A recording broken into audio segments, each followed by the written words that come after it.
I had taken another job as a different VP of marketing at a tech company that was serving the auto industry.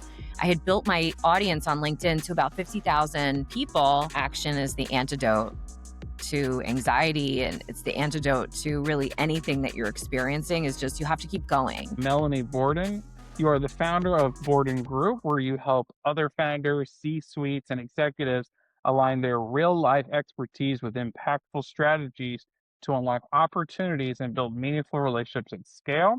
With a career found in marketing, you bridge the gap between online marketing strategies and brand building for both corporate and personal brands. Your approach combines proven strategies, tools, and insights from your career journey of professional growth, as well as an extensive client work across various industries. Your expertise includes marketing, strategy, and execution, where you build in house agencies for optimizing budgets, vendors, and workflows for performance, helping executives and brands increase digital visibility and credibility across social, search, and AI driven discovery. Your work and insights have been featured in leading publications such as Entrepreneur, LA Weekly, New York City, BizList, Forbes, and the Wall Street Journal. And Melanie, I'm looking forward to our conversation here. The first question I had was, how is AI changing the way buyers and decision makers evaluate leaders before they ever get on a call? So AI is compressing the evaluation window when someone is doing research on someone. In the past, they would just go to Google or they might just go to LinkedIn. But now someone is asking AI, who is this person? Are they credible? Have they done this before? What have they built? What results have they gotten? And so AI is essentially synthesizing that answer in seconds. So that means now buyers are forming opinions before you're ever having a conversation. And yes, what you say in the room is important, but it's also not based on what you say in the room. It's based on what the internet essentially is proving about you. So it's been this evolution over time. Your expertise, if it's not structured, if it's not formatted, if it's not visible, and it's not consistent, AI will fill in the gaps. And a lot of times you can be skipped over entirely. Piggybacking off some things you said there, Melanie, is there certain skills or certain things that you're recommending to your clients now to be ready for? Since we are in this time where there's a lot of fear around AI and a lot of big change around AI. I'm curious, as we peel the onion together, what are you recommending to your clients, or what are you hoping people skill up on, since this is the top of mind thing across most people's mind right now? It's a topic that comes up a lot. And I'll tell you that most of the people who I work with are over the age of 40. So what that means is they have a 19 in their birth year.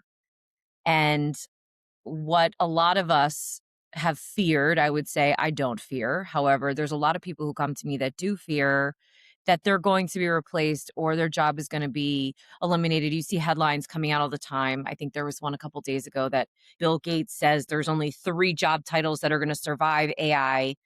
And the truth is that if you were born with a 19 in your birth year, you don't inherently have this ability to be a social media marketer or have this skill with coding and AI. We just don't.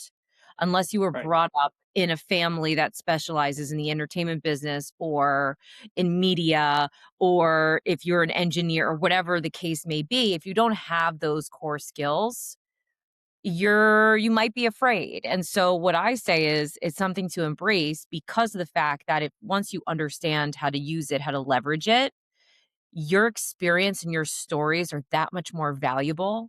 Whenever I talk to somebody, earlier today I was talking to someone who's a founder who's in their 50s, and they're very concerned about being relevant. And it's just a reframe in how you think and how you want to think about how the market is perceiving you. But you can do that by infusing your actual work experience, where if you don't have a 19 in your birth year, and I'm not saying this is the case for everyone, but they don't necessarily have that same work experience. They don't have those stories.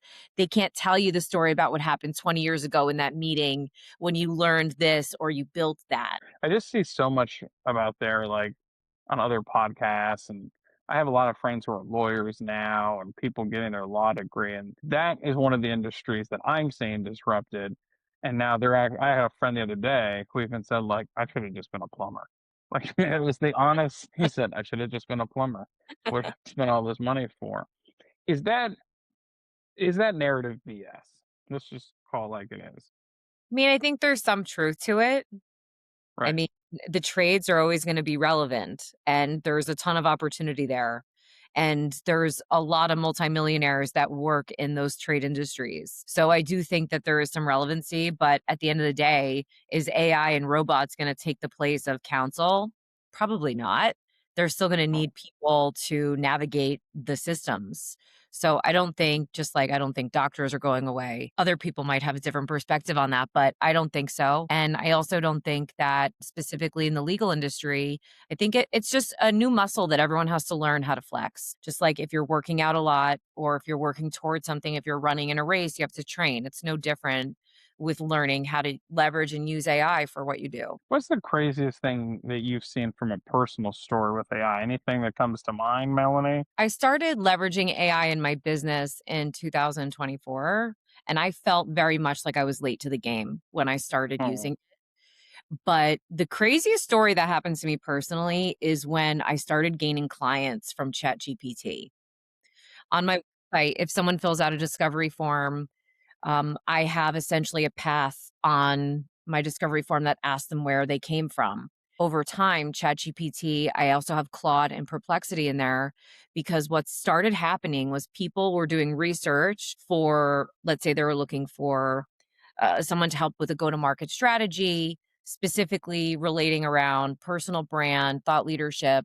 And they would discover me, and then they would go to LinkedIn, and then they would submit a lead through LinkedIn and say, I found you through ChatGPT, which led me to your LinkedIn. And so when that started oh happening, wow. I thought that was very wild. And now I would say that the business that comes into the Borden Group is kind of split between AI and LinkedIn. But LinkedIn is one of those sources that the machines are looking at. So if someone is looking to build up their thought leadership online and to build their digital footprint, when you do a search in Google for someone, Reddit shows up as number one and number two is LinkedIn. You made me think when I was switching website vendors, I actually typed in to ChatGPT, give me the best website vendor for somebody who's trying to niche their podcast. It was like 2 years ago, a year ago, and it recommended this vendor, but no idea. But he had leveraged it and started seeing it. So I'm assuming you had the same result, which is absolutely fantastic. One of the questions I also want to put on the table, what does searchable leadership mean? That definition in 2026, and why is it becoming a competitive advantage? And I think for us to really get the value out of this definition, could we define what searchable leadership means Mhm. and how it makes us competitive? Because I think when I hear that, even myself, I had said, I don't know what that means exactly. So I wonder if we could define that and then go a little deeper if that's fair. It is fair. So, third, searchable leadership means your expertise can be found, understood, and trusted by both humans and by machines or AI. Okay. And a lot of times people correlate this term with posting more, but it's really about structuring what you know and how it shows up when it matters, when that person is doing the search. The example that you just gave of looking for that website provider, that's searchable leadership. In 2026, it's who's easily understood, and can you verify that? Because if AI can't clearly identify what you do, how you help, how you think, what you've built, you may be invisible in moments when decisions are being made. Now, that doesn't mean that if you're not showing up that you're not going to be considered. That's not what I'm saying at all. It just Right. lends to your overarching professionalism and your accolades and all the things. So it's really just a shift that Oh, visibility is no longer optional. It's infrastructure for as you build your personal brand. interesting. So let's role play something.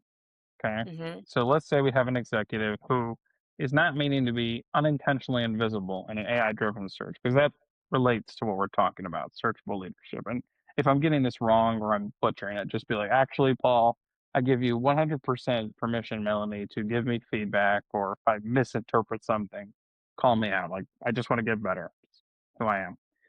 But let's role play it out. I'm someone who comes to you. And I say, I'm struggling with this pain. The pain is not being searched in my niche. Because in reading your book, Theater of the Mind, which we'll get into kind of toward the end, great book, is I think your book, when I was reading it this morning, had a lot of those insights. I'm not going to give away all 217 pages, and we don't have enough time for that in this podcast. But if I was role playing with you as a client, I said, I want to be more searchable. I feel like I'm posting blind. What do I need to change? Can you give me one or two ideas out of the many you have that has worked across all your clients that you've served? Yes, absolutely. It's a great question, and it's something that should be more easily accessible to everyone. So I'm glad you asked that question. The way that I would look at a scenario like this is you want to establish some level of a foundation. So that means when you're talking about your niche or the industry that you're in, you want to ensure that you have those foundational elements in place. So if you are on LinkedIn, which you should be, you want to make sure that you are optimizing, AKA leveraging all of the tools available to you on LinkedIn, such as making sure you have a relevant photo, making sure that you have a headline that expresses what you do, who you do it for, and the results that you get, that you have a banner, that you have an about section, that you have your work history in there, that you're posting content, that you're engaging with people. So having that part of it, of your career as the foundation, is very important, and having that kind of solidified. Now, you might be thinking, well, how can I post if I don't really know what I'm doing? I don't know what I'm supposed to be saying. I would think about the three topics that you are strongest in. Those are the Yeah. 3 things that you're gonna talk about when you go on podcasts. Those are gonna be the 3 things that you talk about in your posts. Those are gonna be the 3 things that are all over your website. So that way it is undeniable when someone does research about you and they find an article that you wrote on one of those topics, or your blog is on one of those topics. You want to essentially anchor yourself to a specific narrative, because that's what the machines are looking for. They don't want the Right. information to be vague. They want it to be very clear, and they want it to be specific. And that's why you want to have 3 different categories of what you focus on. For someone who's starting this process, that's what I would recommend. And of course, you want to also own a domain that has your name in it. So if I heard you correctly, you said pain point number one, people are not on LinkedIn. They haven't optimized it.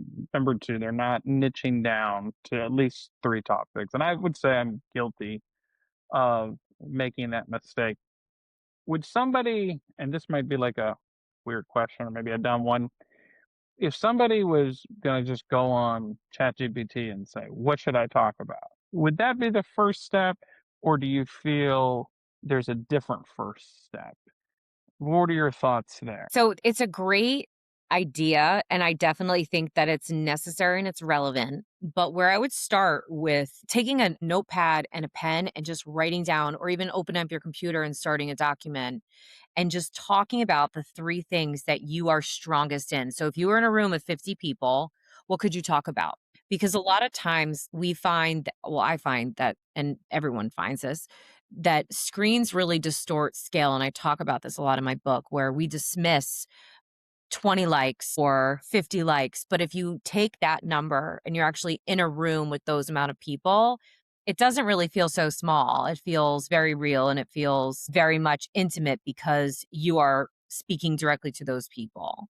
So I would think about those topics. The other thing that I tell people to do all the time is, if you've done your LinkedIn profile and you're happy with it, and you say to yourself, I need something more, I can't figure this out, you're able to download a PDF of your LinkedIn profile and upload that directly into ChatGPT.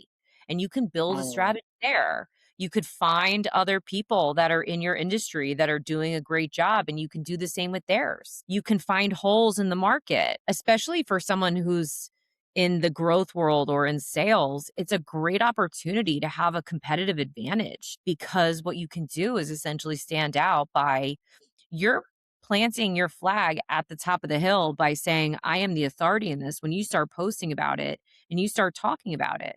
I always say find those 3 topics that you are the strongest in, and then you can essentially feed that information at that point to ChatGPT or to Claude Perplexity, whatever your platform of choice is. I love Perplexity. I started using it last Hmm. year and I really enjoy using it. And you can get the same result that you're looking for. And it's almost as if you have this assistant who's giving you some insight. I am guilty of just doing just the chat GPT. And since you brought up perplexity, and I'm just curious, what about perplexity stands out the most over, at least in this moment? So part of what I do in my day to day is a lot of ghostwriting, Mhm. and whether it's ghostwriting content, ghostwriting blogs, short form LinkedIn posts, long form LinkedIn newsletters, and Perplexity is much better for writers. And while I Hmm. was writing my book, I used Perplexity and ChatGPT also for sources. When you use Perplexity, what it does is it actually provides you sources to the content that it provides. So you can see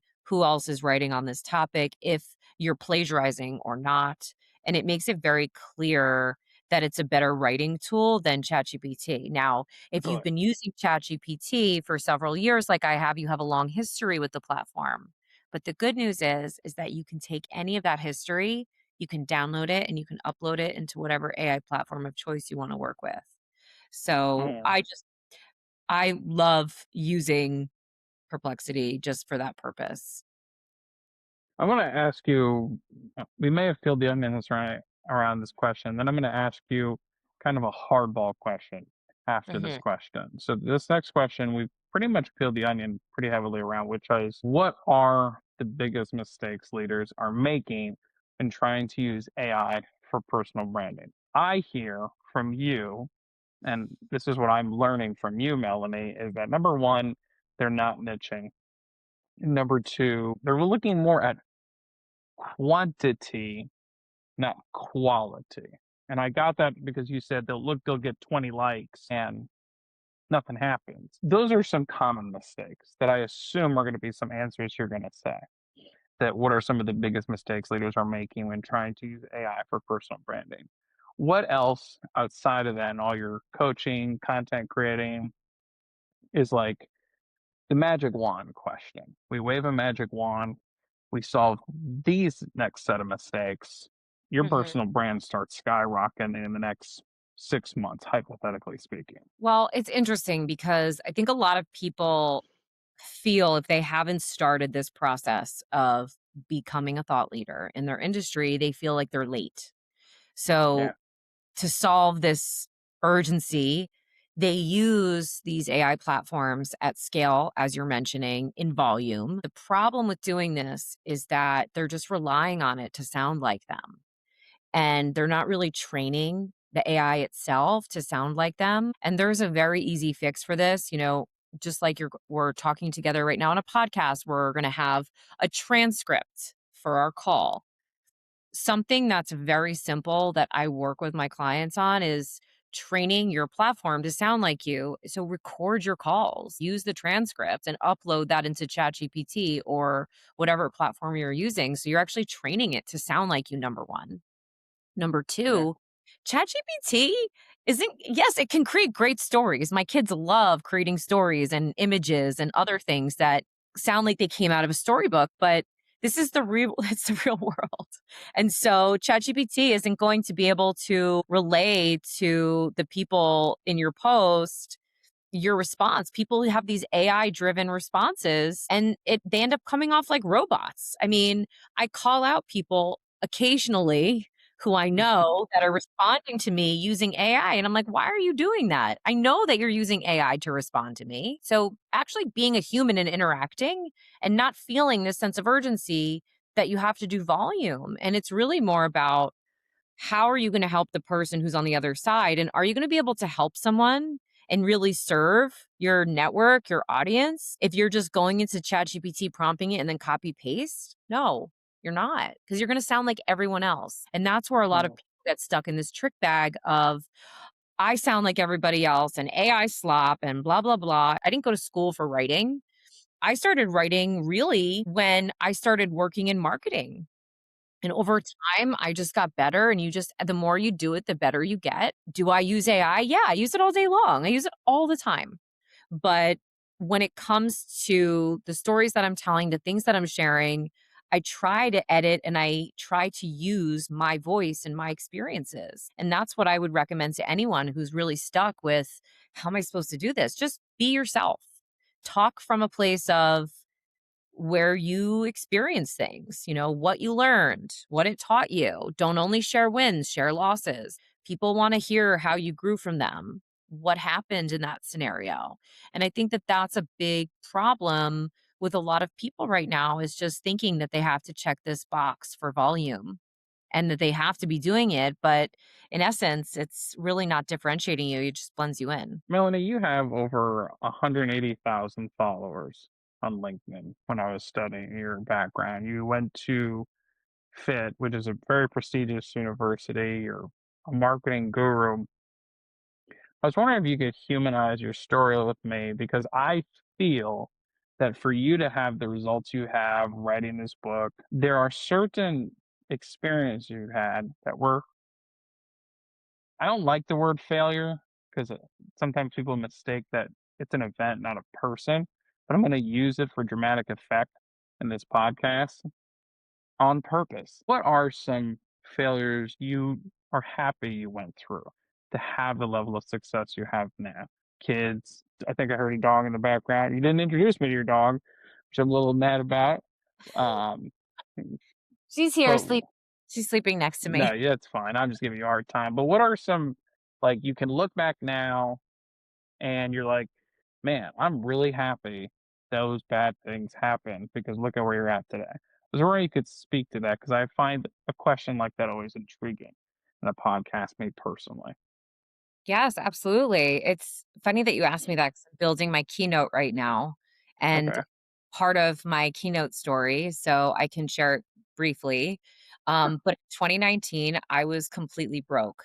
I had a great job. I was working as a VP of marketing. But right before I was in that position, I had just gotten divorced. I was negative, and I realized in early 2019 that something in my life had to change. I was helping everyone else around me. The employer that I was working for an entrepreneur who essentially had all different types of businesses. He had 6 automotive retail, highline luxury car dealerships, plus he has commercial real estate business, plus his own brand, and he had a radio show. So I was Okay. supporting him, his business, and I just had a day and I had a moment where I realized that I was not really taking control of my life, and I was waiting for life to happen. Oh, And in that moment when I made this decision, I put all my things together. I went in, I asked for the promotion, I got it. I was marketing operations manager. I was promoted to VP of marketing that week. And from there, I made the decision to start doing PR on behalf of myself.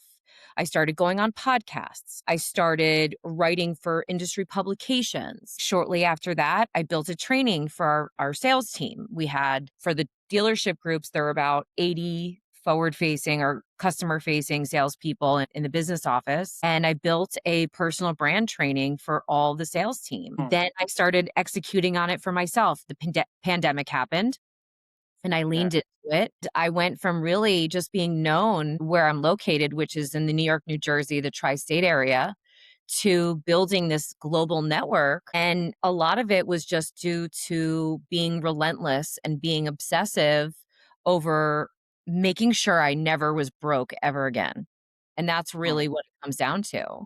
In 2021, I bought my first house. A lot of really great things have happened, but it's been from really working my ass off, excuse my language, but you can that's swear. what it That's fine. came down to. And in 2021, I had taken another job as a different VP of marketing at a tech company that was serving the auto industry. I had built my audience on LinkedIn to about 50,000 people. And I really started getting all of these people started reaching out to me saying, hey, can you do for me what you did for yourself? Can you teach me how to do this? I want to grow my brand the way that you did. And so because I was working for someone else, and in the tech world, when you work for someone, you work for someone. You don't have a side job. You're working for that employer. So I quit my Right. job, zero plan, and I started my agency, which became an agency very quickly. At first, it was just me as a consultant, and it turned into me having a full-blown agency because it just snowballed and it grew and it grew and it grew. I talk about this in the book. It's a lot to know that you have this online community because it's LinkedIn, it's Instagram, it's TikTok, it's going on podcasts, it's people subscribe to my newsletters. You have all these things. When you have this collective community online, it's a lot of pressure to have that many people that are looking at you and looking to you. And at one point last year when I was writing my book, I really cracked over it because it was very overwhelming. And it is very overwhelming for many creators, Yeah. which is not talked about a lot, which I talk about in my book because I never really wanted to be an influencer. And I still don't look at myself as being an influencer. I look at myself as I'm a marketer and I'm a Mm, strategist. And so that's how I view myself. How other people view me, perception is reality. But I think that that's a story that a lot of people don't talk about. And some do talk about this from other platforms, but the algorithm and the dopamine, that does something to your brain and it distorts a lot. Although you see the end kind of result, if you will, the number, there's been a lot that's gone on. I mean, writing the book was probably one of the most challenging things I've ever done in my life. By mm, far. It was the hardest project I've ever worked on. It was very difficult. And I mean that from the perspective of just the soul part of it and right. putting yourself in a way you have to view yourself from an abstract perspective, and it's not something that I was really prepared for. But it ultimately came together, and that's really the theme of the book is called Theater of the Mind because you have to really think of yourself in a different way when you put yourself out there because how we perceive ourselves is not always what others perceive us as. One of the quotes from your book that actually got me excited about this podcast. I'm going to share something with you. I don't share with a lot of people, Melanie. I get a lot of these big time people who will reach out, and some people have like millions of followers now and all this. And I'm not a big guy. I have like 1,000 on LinkedIn. So like 180,000. Like I still have work to do. Like I'm aware of that. I think we just hit 4,000 listens last month, which was like amazing for me personally. Since I've been just hammering away, into a microphone. But there was a quote from your book, and if you're okay with me reading it, this was Yeah. the one that got me very excited to talk to you. And I'm going to read it out loud because I have it here. And it was in your first chapter, and it said, "Truly, those who have had the most success with their personal brands have failed fast, failed hard, failed often, but most importantly, they failed forward." And my most listened to episode that I do by myself is my fail forward episode I do at the end of the year. And I was reading that thinking, we're going to get along just fine, Mhm. Melanie and I. But I'm curious when you wrote that quote, where were you, if you can recall to the best of your recollection? And why is that an important quote? Because you highlighted it and you made it very significant at that part in the book. I was wondering if you could peel the onion with me behind those words when you wrote them. Yes, absolutely. Paul Leon here. I wanted to take my hat off for a moment and speak directly to you, the listener or watcher of our show here at The Manager's Mic. Thank you so much for being a consumer of the show. And I want to take our relationship a step further. When you join our newsletter at themanagersmic.com website, again, that's themanagersmic.com website, I'm going to give you a free resource called A Selling Script to Skyrocket Sales. Thank you so much for being a listener and watcher of the show. And now back to the episode. I wrote that book 3 different times. So the first time I wrote it, I did it in about 6 months and I hated it. I was not happy with it. I did not like the manuscript. I scrapped it. Oh, Then I hired a ghostwriter, which is very common that you will find with a lot of authors, they hire ghostwriters. It's kind of like this hush hush, people don't talk about it. I hired a ghostwriter who I love, who was on my team also helping me ghostwrite for clients. Wasn't happy with that version, scrapped it. Then the third iteration started, I want to say it was maybe late May or early June of 2025. I had a really rough month. I lost my dog and my grandmother in the same Mm. week. And about a week later, I lost two clients. It was right before the 4th, and every year for the 4th of July, we go to Nantucket. And so I was kind of on autopilot for a short period of time because I had to continue to show up for my clients, but I wasn't bringing in new clients for a few months.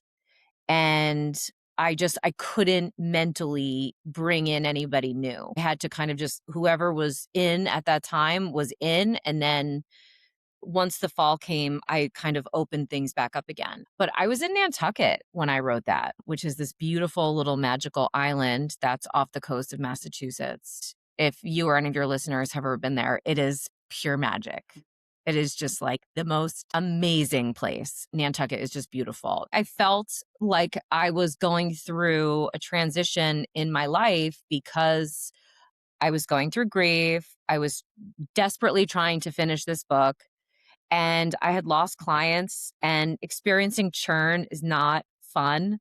It was just all of it was very overwhelming to me. I had to kind of write through it, even though I was going through all the things. One of the other quotes that I talk about is action is the antidote to anxiety, and it's the antidote to really anything that you're experiencing is just you have to keep going. If you have fear about something, you have to just push through it. And so I was pushing through it. And that's really when I wrote that. I remember exactly where I was. I was sitting on the beach and I was writing it. And I appreciate you sharing your humanity with me. It means a lot to be open like that. So if someone's listening today who is the founder of a C-suite leader, what is a one structural shift they should make this quarter to future-proof their visibility? So, if someone who's listening right now is in that position, what I would suggest to them is to build a clear and structured positioning system that's anchored to LinkedIn. I would anchor it to LinkedIn because it's going to be the most impactful for your career. I mean, ultimately, if you're in the business and your audience is not necessarily on LinkedIn, which I doubt, then and maybe they're on Instagram, but most of the people who I meet, their audience is on LinkedIn, who they're selling to. If you're in B2B, if you're in B2C, ultimately we're all H to H, human to human. And I would say you don't not a tagline, not just posts. You need a system that shows what you're known for, who you help, the problems you solve, the perspectives you own, what you built, and that needs to be translated into what your LinkedIn profile talks about. Those three core themes, if you will, that are essentially anchored to who you are and what you know in your industry. And it's becomes a very clear, repeated structural thinking that other people, humans, as well as the machines, will easily pick up on. So, Melanie, where can people find you and work with you more if they want to level up their personal brand and get a strategy that will pull them to the future faster to the results they're looking for? So you can always come onto my website, which is humantobrand.com, for someone who's looking to bring us in as a consultant, advisor, help execute, or if someone is looking to hire a keynote speaker, I'm also available to talk to the company. If someone is looking for someone to come on, a monthly call to train the company on how to best leverage the employees' personal brands, available for that too. I'm also on Instagram. My handle is human to brand, and on LinkedIn, Melanie Borden. You're a very good communicator.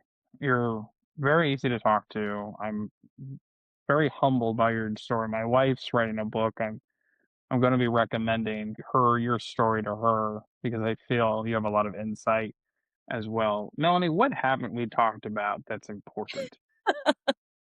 I mean, we've talked about a lot. I mean, as far as, I think a lot of people put a tremendous amount of pressure on themselves for perfection and how they appear. I would say it's not gender specific. It's not just women, it's both. It's women and men. They're both feeling this way, that they have to show up and look a certain way. And the best way to show up is truly as yourself, and it might be a mess. It might not be as polished as your career trajectory appears on paper. It might look a little rough at first, but that's what people connect to is realness and being human. And especially with AI, if you're really looking to stand out, you have to just be yourself. You have to show up the same way that you would show up in a meeting, or if you're getting a cup of coffee with someone, or if you're meeting someone for a drink. You can still be professional. You can still show up as you, and it doesn't have to be so overly perfect. And I've one to fall into that perfect trick bag specifically with video and showing up as one thing that has to be overly edited versus I'm going to record a video because I have a thought and I'm going to publish it because I know that whoever is going to see the video is going to instantly relate to it. And I can still be polished and I can still speak the way that I do, but I don't need to send it off to my team to then do captions and segues and all the different things that, you know, that you can put the graphics, all the things into the video. They're great to have, but you can also just be real and just record. And that's really my best advice is for someone who's looking to get started is you just have to start. Yes, you want a strategy, you want a plan to execute it, but you need to start.